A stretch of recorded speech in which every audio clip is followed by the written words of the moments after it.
on the dais, professors, faculty members आणि dear students. मी MBA colleges, जसं सरांनी सांगितलं, मी MBA कॉलेजेसना ट्रेनर म्हणून आहे आणि IT कंपनीजना पण मी ट्रेन करते. सॉफ्ट स्किल्स म्हणजे जसं तुमची हार्डवेअर आणि सॉफ्टवेअर असतं ना, तसे हे सॉफ्ट स्किल्स असतात. सॉफ्ट स्किल्स म्हणजे काय की तुम्ही एकमेकांबरोबर संभाषण कसं करायला पाहिजे, तुमचं कम्युनिकेशन कसं पाहिजे, तुमची पर्सनॅलिटी कशी पाहिजे, तुम्ही कॉन्फ्लिक्ट म्हणजे वाद हे कसे हँडल करायला पाहिजे, इमोशन्सवर तुम्ही कंट्रोल कसा ठेवायला पाहिजे, जॉबमध्ये इमोशन्सला जागा नसते, किंवा टीम मॅनेजमेंट, लिडरशिप, समजतं ना हे सगळं, ऐकू येतं ना तुम्हाला. तर ह्याच्यावर मी ट्रेन करते लोकांना. माझं झालंय कम्प्युटर सायन्स USA मधून, कारण मी मास कम्युनिकेशन पण केल्यामुळं मला हे जास्त आवडलं मुलांसाठी. मी MBA कॉलेजेसमध्ये पहिल्यांदा टेक्निकल सब्जेक्ट शिकवायला लागले, जसं data science, MIS, C++, oracle हे सगळं शिकवत होते. पण मी हे नोटीस केलं, म्हणजे मला हे नजरेत आलं की मुलं जी डिस्टिंक्शन होल्डर्स असतात खूप हुशार, बट इंटरव्ह्यू क्रॅक करू शकत नाही, म्हणजे जॉब प्लेसमेंट्स मध्ये कमी पडतात. आणि त्याच्यासाठी मला असं वाटलं की मी हे ट्रेनर म्हणून काम करेल, जेणेकरून मी त्यांना कॉर्पोरेट रेडी बनवते.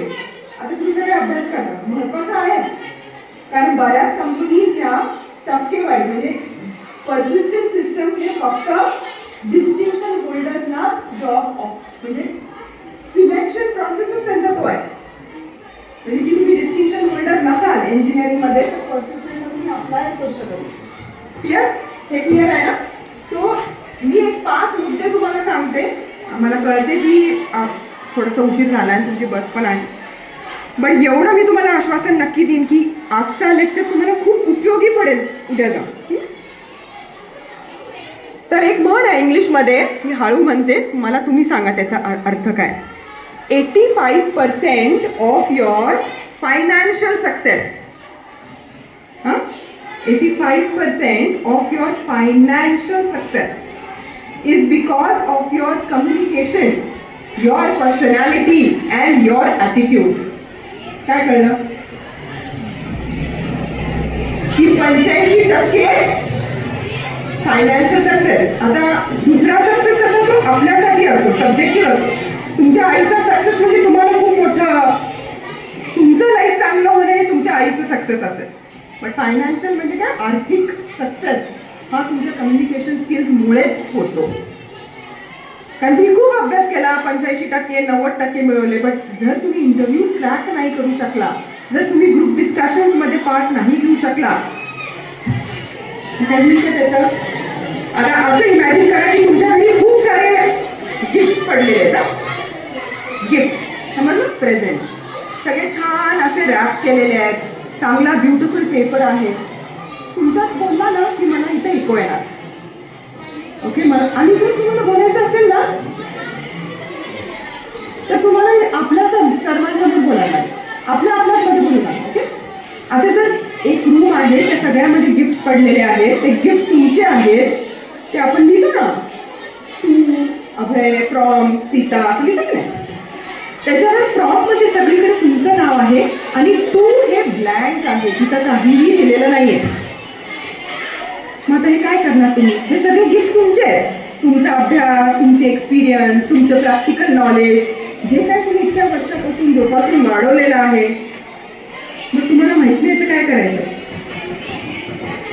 म्हणजे तुम्हाला हे शोकेस करायला लागणार ना, कुठेतरी तुम्हाला दाखवायला लागणार जगाला. मग हे कसं दाखवणार तुम्ही? तुमच्या कम्युनिकेशन स्किल्समुळेच. आणि म्हणून कम्युनिकेशन हे महत्त्वाचं आहे.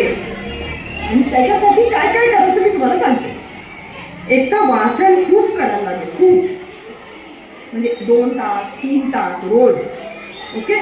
त्याच्यानेच तुमची व्होकॅब्युलरी वाढते आणि त्याच्यानेच तुमचं इमॅजिनेशन वाढतं. तर मी सरांना पण म्हणत होते, लायब्ररी जरी नसेल तरी PDF असतात, इंग्लिश बुक्स पण वाचा. आई म्हटल्या की आपलं कल्चर खूप रिच आहे, नो डाऊट अबाउट इट, पण अजूनही थोडं फार प्राधान्य इंग्लिशला आहे.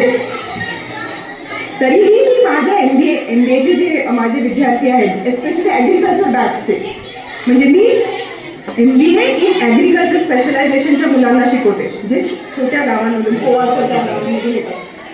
त्यांना मी नेहमी म्हणते की जर तुमचं टेक्निकल नॉलेज स्ट्रॉंग असेल ना, तर तुम्ही इंटरव्ह्यूला सांगा की मी मराठीतच बोलणार. मग तेवढं तुम्हाला प्राईड पाहिजे की मी मराठीत इंटरव्ह्यू देईन आणि मला जे तुम्ही विचारलं ते तुम्ही आन्सर देईल.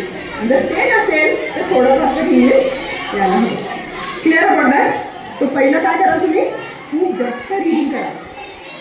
सेकंड, तुम्हाला अपडेटेड राहायला लागतं सगळ्या नॉलेजबद्दल.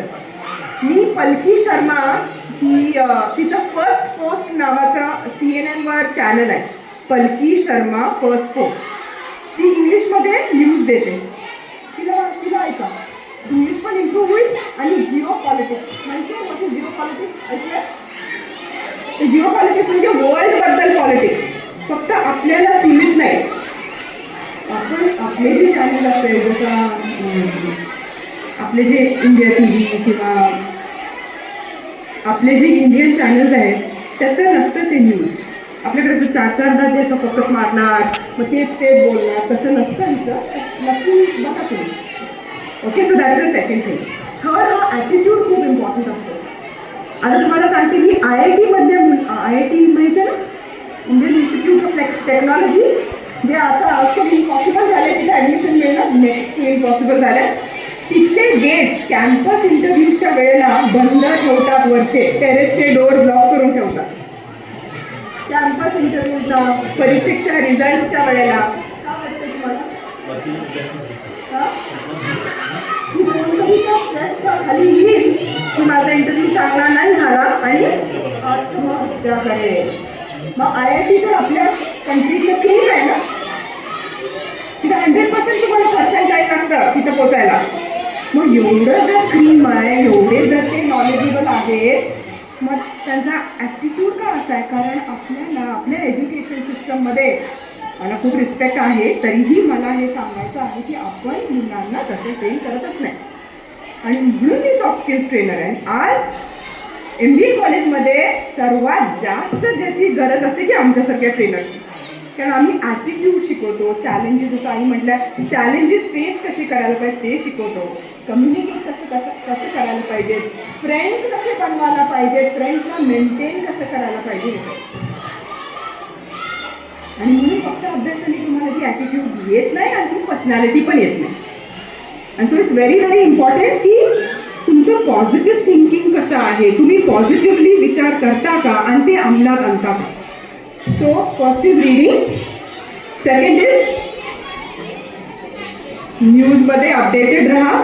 थर्ड, आता काय बोलले मी, ॲटिट्यूड, तुमचा ॲटिट्यूड स्ट्रॉंग ठेवा. थर्ड आणि फोर्थ, एक इन्स्पिरेशन असायला पाहिजे. जसं माझे इन्स्पिरेशन छत्रपती शिवाजी महाराज आहेत.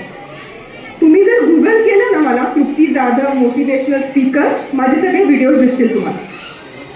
किंवा लिंक्डइन, अजून तुम्हाला माहीत नसावं, एक लिंक्डइन म्हणून एक प्लॅटफॉर्म आहे जिथं आम्ही सगळे प्रोफेशनल्स असतो, ते पण तुम्हाला दिसेल. पण गुगल करा आणि तुम्हाला महाराजांवर मी मॅनेजमेंट गुरु, सर्वात म्हणजे काय म्हणायचं, मोस्ट इफेक्टिव्ह मॅनेजमेंट गुरु या जगात जर कोणी असेल तर छत्रपती शिवाजी महाराज आहेत.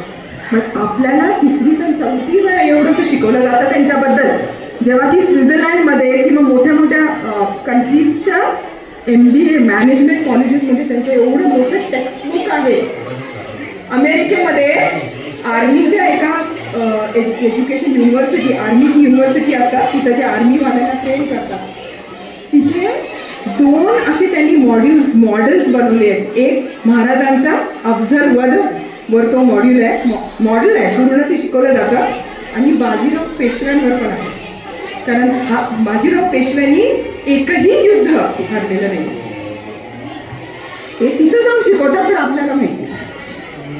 आणि जर माहीत नसेल ना तर महाराजांवर नक्की वाचा.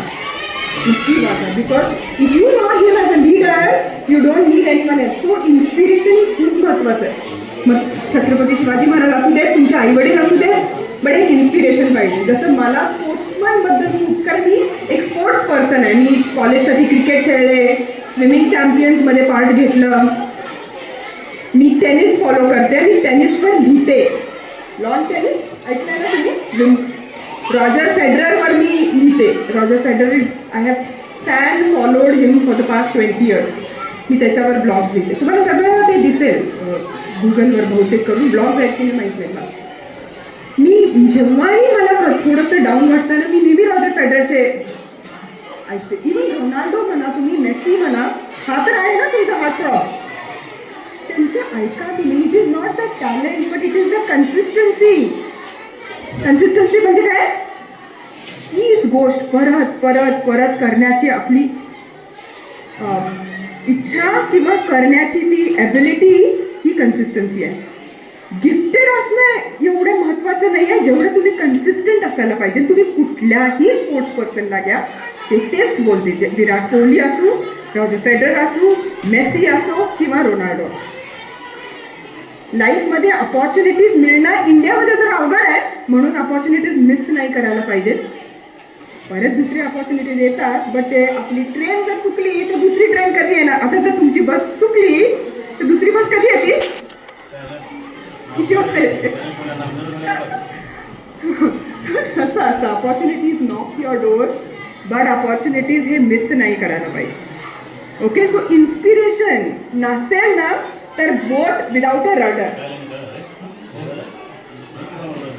5 minutes more. ओके, ज्या बोटला रडरला काय म्हणतात मराठीमध्ये आपण? लावडर. हां, हेच. तुम्ही एवढी शाळा असताना की तुम्ही बोलत नाही. सो इन्स्पिरेशन पण महत्त्वाचं आहे. So read, improve your communication. Communication कसं इम्प्रूव्ह करणार तुम्ही? एव्हरी डे रोज मिररच्या समोर थांबून 2 मिनिटं बोलायची प्रॅक्टिस करा. मी माझे स्वतःचे कोचिंग क्लासेस आहेत आणि खूप चार्ज करते. मी मॅनेजर्सना पण ट्रेन करते. आत्ता तर माझ्या ग्रुपमध्ये 4 सायंटिस्ट आहेत आर्मीचे, त्यांना ट्रेन करते. आता तुम्हाला वाटेल एवढे मोठ्या हुद्द्यावर आहेत का? तर त्यांनाही वाटतं की आपलं कुठेतरी चुकलं, कारण ते खूप ऑथॉरिटीने बोलतात. सारखे कमांड, म्हणजे काय, अथॉरिटी खूप असते त्यांच्याकडे. ते आपल्या सिव्हिल सोसायटीमध्ये चालत नाही. माहीत नाही, थोडेसे तुम्हाला वर्ड्स थोडे अवघड जात असतील, तर त्यांना पण मी ट्रेन करते. तर इवन आपला शिवाजी आहे ना इथं, शिवाजी बागडी, त्याचा मुलगा जेव्हा US ला गेला, तो माझ्या घरी येऊन माझे ते सगळे माझे जे ट्रेनिंगचे नोट्स त्याचे कॉपीज काढले त्यांनी. आता तो US मध्ये. आणि सरांनी आणि आईनी तर बोललेच आहेत. माझ्या आजोबांना तेव्हा वाटलं की किती इम्पॉर्टंट आहे एज्युकेशन. शिक्षणाशिवाय रिअल प्रोग्रेस हा होत नाही. तुम्ही म्हणाल की कितीतरी लोक असेच बिझनेसमॅन होतात, बट त्याच्यानंतर ते वाचतातच. बिल गेट्स तर त्यांनी ग्रॅज्युएशन पण केलं नव्हतं. केवढं मोठं आहे तो. आजकाल तुम्ही बघा मिलेनियर्समध्ये, म्हणजे top billionaires are counted in dollars. Okay, Indian रुपीजमध्ये नाही. तुम्ही जर त्यांना बघितलं तर सगळे 40च्या घरातले, एक्सेप्ट बिल गेट्स आणि बिल गेट्सचा CEO, हे दोघं सोडले तर. तुम्ही मार्क झुकरबर्ग बघा. माहिती आहे की नाव तुम्हाला? मार्क झुकरबर्ग जर नाही माहिती कसं ना, टेस्ला कोणी बनवली? नाही माहीत? Elon Musk. तुम्ही कितीच आहे? 11, 12वी. You have to read. Nicholas Tesla. ज्यांनी टेस्ला ही गाडी बनवली कोण आहे? Elon Musk. आणि केवढा, म्हणजे तुम्हाला इमॅजिन तरी होतंय का? एक गाडी जी ड्रायव्हरलेस आहे आता, ती स्वतःची गाडीच चालवते. It was made possible by Elon Musk. आणि ही लोक एकाच ह्याच्यामध्ये राहत नाहीत, लिमिटेड. आणि माझे अजून एक मोठे प्रेरणास्थान आहे म्हणजे श्री रतन टाटा सर. तुम्ही जर बघितलं, अंबानी आणि त्यांच्यामध्ये एकच फरक आहे. एक इंडस्ट्रियलिस्ट आहे जो सगळ्यांचा उद्धार करतो, आणि Ambani more of a businessman आहे. दोघंही त्याच्या जागी खूप ग्रेट आहे. बट जर तुम्ही रतन टाटा सरांचा ॲक्च्युअल बुक प्रॉफिट घेतलं तर अंबानी वगैरे कोणीही त्यांच्या जवळपास येणार नाही. बट ते घेतच नाही सॅलरी ना, 1% पण घेत नसते. आणि तो जो घेतात ते पण सगळी CSR ॲक्टिव्हिटीमध्ये घालतात. सो तुम्हाला जॉब्स मिळणं हे आहे इम्पॉर्टंट, बट त्याच्या पुढे जाऊन एंटरप्रेन्युअर म्हणजे बिझनेसमॅन, स्वतःचा बिझनेस चालू करणार, ही पण एक थॉट प्रोसेस ठेवा. ओके, कम्युनिकेशन इम्प्रूव्ह करा, अभ्यास करा, कन्सिस्टन्सी ठेवा, फिटनेस ठेवा. किती जण इथं स्पोर्ट्स खेळतात, फिटनेसकडे लक्ष देतात. मुली, आजकाल मुलींना डेलिकेट नाही राहायचं आहे, तुम्हाला पण तसंच मसल्ड व्हायचं आहे. तुम्ही बघा ना, ऍक्ट्रेसेस पण अशा बारीक आहेत का? दिसतात त्या बारीक, बट त्या खूप हेवी वर्कआउट करतात. मी सुद्धा स्वतःही करते. असं कुठलंच गेम नाही जे मी खेळत नाही. टेनिस येतं, बॅडमिंटन, टेबल टेनिस, क्रिकेट, आणि मी वर्कआउट करते, आणि मी स्विमिंग करते, आणि मला डान्स येतो, आणि मी दोन्हीमध्ये फॉर्मल ट्रेनिंग घेतलेलं आहे. भरतनाट्यम, कथक आणि आपलं क्लासिकल वोकल. सो पूर्वी मी आईच्या वेळेला वगैरे म्हणायचे की जॅक ऑफ ऑल ट्रेड्स होऊ नका. जॅक ऑफ ऑल ट्रेड्स म्हणजे मला सगळं थोडं येतं, पण मला कशाचीच मास्टरी नाही, असं नका होऊ. Don't be jack of all trades, be a master of one. एकाच मध्ये कशात तरी तुम्ही खूप प्रख्यात राहा. बट आता तुमच्या युगात काय माहिती का, सगळंच यायला पाहिजे आणि प्लस मास्टरी यायला पाहिजे. तर माझी मास्टरी कम्युनिकेशनमध्ये, आणि मी आत्ता यावर्षी LLB केलं. सो अभ्यास हा कधीच चुकत नाही. मला आता ह्याच्या पुढे नाही अभ्यास करायचा आहे, बस झालं मला. So I hope this was useful. 11th आणि 12th नंतर तुम्हाला काय करायचं ना, हे तुम्ही गोल सेट करून ठेवा तुमचा, आणि जरी चुकला तरी हरकत नाही. माझ्या एवढी तर कन्फ्यूज कोणच नसणार. MCOM, कम्प्युटर सायन्स, LLB सगळं केलेलं आहे म्हणजे. ओके, सो तुमचा एक गोल सेट करून ठेवा, तुम्हाला काय करायचं हे लक्षात घ्या. आणि फक्त इंजिनिअरिंग आणि मेडिकलच काय गोल नाही आहे. इंजिनिअरिंगमध्ये अजूनही कम्प्युटर सायन्सला खूप वाव आहे. माझा मुलगा कम्प्युटर सायन्स डेव्हलपमेंट ऑपरेशन्समध्ये आणि सिंगापूरच्या गव्हर्नमेंटसाठी काम करतो. जस्ट ग्रॅज्युएशन होऊन तिकडे गेलेला आहे. Okay, so it is never too late. इतका नॉटी होता ना की मी सगळ्या त्याच्या PTA मीटिंगचा मान खाली घालून ऐकून घरी आलेली. 200 kg डेडलिफ्ट करतो. दोन्ही माझी मुलं कॅलिस्थेनिक्समध्ये आहेत, दोन्ही एक्स्ट्रीमली फिट आहेत. 7 आणि 8% 60वर आहे. मला खूप प्राईड वाटतं. तसं तुम्हाला तुमच्या पालकांना तुमच्याबद्दल प्राईड वाटू दे, तुमच्या सरांसाठी तुम्हाला प्राईड वाटू दे, स्वतःबद्दल तुम्हाला you should feel proud of your self आणि हॅव सेल्फ रिस्पेक्ट. सेल्फ रिस्पेक्टनी जगा, एक इन्स्पिरेशन ठेवा, खूप वाचा, आणि परत मी येईन तेव्हा मला या भेटायला. Okay, was this helpful? Was it तुम्हाला उपयोगी पडेल का हे? ते हो तरी मला काही क्वेश्चन्स आहेत का तुम्हाला? कारण काल मला एका मुलाने विचारलं, मी पुण्यात MBA करू मॅम का कोल्हापूरला करू? पुण्यातले कॉलेजेस खूपच एक्सपेन्सिव्ह आहेत, खूप जास्त एक्सपेन्सिव्ह. म्हणजे मी सिम्बायसिसमध्ये शिकवते तिथं 23 लाख फी आहे, 23 lakhs. आणि जे ऑर्डिनरी कॉलेज पुणे बिझनेस स्कूलला जिथं शिकवते तिथंही 6-7 लाखाच्या खाली फीज नाही. जर तुम्हाला कमी 1 लाख 2 म्हणजे ते पण जास्तच आहे, तुमचं फायनान्शियल कंडिशन्स बघूनच तुम्ही करायला पाहिजे. बट प्लेसमेंट्स हे 100% नसतात, हे प्लीज लक्षात घ्या. ते तुमच्यावर अवलंबून असतं की तुम्ही कसे त्या प्लेसमेंट्स स्वतःकडे टर्न करून घेता. ओके, आणि त्याच्यासाठी इंटर्नशिप्स करा. जितकं तुम्हाला हँड्स ऑन ट्रेनिंग घेऊ शकाल ना ते प्लीज करत राहा. नुसतं पुस्तकी ज्ञाननी कोणच इंटरव्ह्यूज क्रॅक करत नाही, हे लिहून घ्या माझ्याकडून. काहीही तुम्हाला इंटर्नशिप्स मिळतील. इथं कोवड गावामध्ये जर छोटंसं कुठलं दुकान असेल, बुककीपिंग करा. जर तुम्ही कॉमर्सवाले असाल तर, सायन्सवाले असाल तर काही संशोधन करा, छोटे छोटे बॅटरी पॉवर्ड कार्स बनवा,